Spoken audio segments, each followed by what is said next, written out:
요즘 좋게 보고 있는 지역들을 좀 말씀드리면 최근에 낙찰 사례, 매도 사례들이 많이 나오고 있거든요. 왜 제가 이 지역을 주목하라고 말씀드렸냐면 안녕하세요. 안녕하세요. 오늘 주제는요, 경장님이 주목하고 있는 이 지역 경매입니다. 지역을 찍어달라. 찍어주면 뭐해? 또 바뀔 텐데. 이 시점에서 어떤 지역을 주목하고 계시는지랑 이 지역을 선택하신 이유 말씀해 주시면 수강생 분들이나 시청자분들이 공부가 좀 되지 않을까 싶습니다. 말씀드릴 지역은 결국 서울, 경기에 있는 지역들입니다. 그 중에서도 시까지 좀 보면서 경기도 안에도 그 시를 골랐는지에 대해서 말씀을 드리면 좋을 것 같은데, 부동산 경매라는 거는 싸게 사는 게 중요하기 때문에 서울 지역 해야 되냐, 경기 해야 되냐, 지방 해야 되냐 이런 게 나눠져 있지는 않습니다. 지방에서 5천만 원 싸게 받는 게 서울에서 1,000만 원 싸게 받는 것보다 100배 이득입니다. 그런 걸 생각한다면 굳이 지역을 지금 저기를 해야 돼, 지금 여기를 해야 돼 이런 거는 따져보지 않아도 되지 않을까. 다만 지역별로 전세 사기라든지 이런 문제가 터진 지역들은 매매 거래가 멈춰 있다시피 하니까 그런 지역들은 이제 단타 매도를 들어가시는 분들은 조심을 해야겠죠. 요즘 좋게 보고 있는 지역들을 좀 말씀 첫 번째로 드리면 경기도 고양시 최근에 낙찰 사례, 매도 사례들이 많이 나오고 있거든요. 왜 제가 이 지역을 주목하라고 말씀드렸냐면 일단은 보증공사 입찰을 아직 안 하고 있습니다. 매도 사례가 꾸준히 나오고 있고요. 전세 사기 이슈가 없어서 사람들이 전월세라든지 매매에 대한 어떤 거부감이 일단 없습니다. 그리고 네 번째가 중개사들한테 연락을 돌렸을 때 그 온도가 상당히 괜찮았어요. 내가 경매라는 걸 밝혔음에도 거부감을 갖지 않으시고 요 정도면 거래가 돼요, 요 정도면 실거주자분들이 집을 보실 거예요 라고 얘기를 하거든요. 그런 거를 우리는 어차피 실거주자한테 팔 거니까 그런 온도가 상당히 괜찮았다. 근데 진짜 매매 수요가 죽고 거래가 안 되는 데는 부동산 사장님들도 요즘 거래 안 돼서 우리도 죽겠어 왜 이런 식으로 나와요. 근데 그런 느낌은 전혀 없었다. 소액 투자를 해야 되는 빌라에 대해서도 실거주 수요가 상당히 괜찮게 있더라 라는 느낌입니다. 고양시라고 하면은 보통 이제 신도시기 때문에 아파트만 생각을 하시는데 그 아파트 가격 자체도 높다고 생각을 하시는데 고양시에 빌라도 굉장히 많이 있습니다. 빌라 중에서도 좀 도심과 멀지 않은 빌라들 위주로 좀 보시면 좋겠고, 아파트 단지랑 좀 껴있는 빌라들이면은 좋을 것 같아요. 한번 볼까요? 고양시 다세대와 도시형 생활주택 같이 보고요. 유찰 한 번에서 두 번 된 거 소액으로 해야 되니까 감정가 뭐 2억 초반대로 보겠습니다. 2억 4천 이하 이렇게 해놓고 진행 물건으로 놓고 보면 22개가 나옵니다. 22개 정도면 페이지 수로는 한 페이지로 다 끝나거든요. 각각 눌러볼 수 있죠. 빨간 글씨가 너무 많은 것들은 또 제끼면 되니까 눌러보면서 여러분들이 괜찮아 보이는 것들을 한번 조사를 해보시면 되겠죠. 시까지만 정해서 빌라, 도시형 생활주택 유찰된 거 가격으로만 필터를 해도 물건 개수가 확 줄어들고, 그리고 고양시는 최근에 또 매도 사례가 있기 때문에 여러분들이 요 중에서 또 잘 찾으면은 좋은 가격에 받으면 또 단타 매도로 잘 파실 수 있을 것 같습니다. 제가 말씀드린 게 이런 부분이거든요. 요 빌라를 보면 주변에 아파트 단지가 하나 있긴 한데 전체적으로 좀 휑한 느낌이 있죠. 요런 데는 좀 단타 매도가 좀 어려울 수도 있겠다 생각이 듭니다. 좀 시내나 아파트 대단지가 좀 가까웠으면 좋겠는데 여기는 너무 외곽인 느낌이 있습니다. 여기 지금 탄현마을 16단지 요 인근에 있는 빌라였으면 좀 괜찮을 수 있어요. 요런 건 이제 권리 분석이 깨끗하더라도 건너갈 것 같고, 다른 걸 한번 봐볼까요? 자, 요런 거죠. 이 주변이 어떻죠? 아까 빌라와는 다르게 이렇게 일자로 정돈이 돼 있고, 좀만 나가면 기차 원릉역 예정이네요. 올해 말에 원릉역 예정인 요 주변으로 해서 상권들도 잘 갖춰져 있죠. 요런 데는 이제 실거주 수요가 분명히 있을 겁니다. 요 주변에 실거주 수요가 없다면 여기가 또 공터였겠죠. 근데 빌라들이 지금 빽빽하게 들어와 있거든요. 임차 수요 그리고 매매 수요가 있을 수 있다. 있을 확률이 아까 물건들보단 훨씬 높겠다. 공원도 있고 원당 2편한 세상 아파트도 있고 고양시청이랑 도보로 10분 거리도 안 되겠네요. 그래서 요런 물건은 지금 감정가도 1억 6,500인데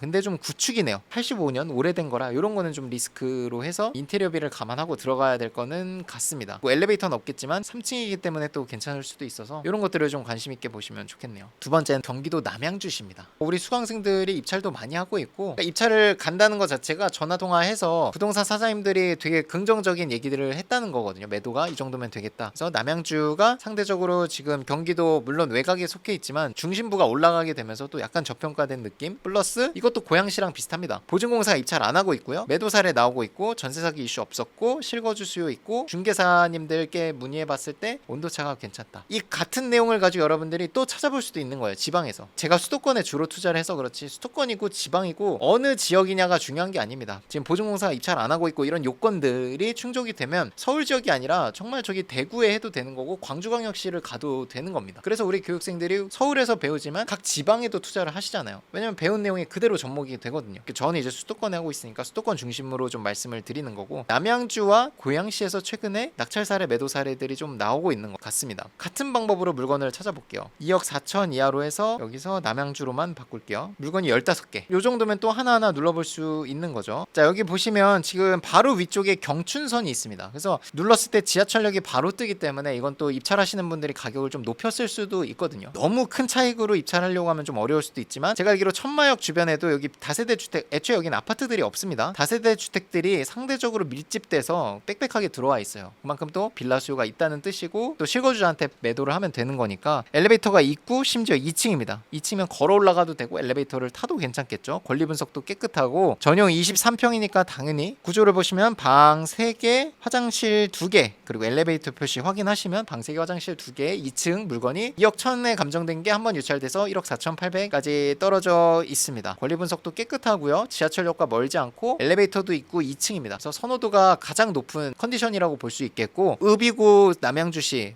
너무 외곽 아니냐라고 할 수 있지만, 여기에서 또 자리 잡고 사시는 분들은 이 정도면은 또 주변 대비해서는 되게 좋은 매물일 수도 있거든요. 그런 거를 이제 얼마에 우리가 팔 수 있는지 조사를 해서 원하는 수익을 보고 입찰을 하면 되는 겁니다. 급하게 찾아본 거지만 이거는 매도가 안 되진 않을 것 같아요. 가격이 중요하겠지만 가격만 맞는다면 매도는 될 것 같습니다. 서울 지역 같은 경우에는 보증공사가 아주 적극적으로 입찰을 하고 있죠. 잠깐 보여드릴 이제 KB 시계열을 보면 최근에 서울 지역들이 절반 이상 정도가 빨간불이 들어오기 시작했어요. 거진 다 가격이 다 오르고 있어요. 모든 구에서 다 가격이 오르고 있고, 빨리 오르는 데는 또 빨간불이 들어오기 시작했죠. 아파트가 이제 오르기 시작하니까 시간차를 두고 내년 그쯤 돼가지고는 이제 빌라도 올라갈 것 같거든요. 빌라를 짓고 있는 것도 멈춰 있고, 아파트 가격이 올라간다면 그걸 감당하지 못한 분들이 결국 빌라를 찾을 텐데, 아파트에서 건너온 그 수요를 받아줄 새로운 빌라를 짓고 있냐? 안 짓고 있잖아요. 기존 빌라들에서 어떻게 하겠어요? 손님들이 많아지면 가격을 서로 올리겠죠. 호가가 올라가게 되고, 그게 실거래가 찍히면 또 매매가가 올라가게 되는 건데, 빌라 매매가가 올라가게 되면 내가 보유를 하면서 시세 차익을 더 크게 만들 수도 있죠. 지금 시세보다 싸게 받는 건 당연히 덤이고요. 경매로 낙찰받고 단타 매도가 아니라 보유를 할 수 있다 하면은, 지금 서울 지역에 조금 높이 입찰하더라도 갖고 갈 수 있으면 높게 입찰했어도 시세가 오를 거니까 그걸 감안한다면 괜찮을 것 같습니다. 이제 앞으로 오를 거라는 게 눈에 보이니까 허그에서도 굉장히 경매로 나온 물건들을 적극적으로 입찰을 하고 있거든요. 허그에서 안 들어오는 물건들이 있잖아요. 채무자 점유라든지 채권자가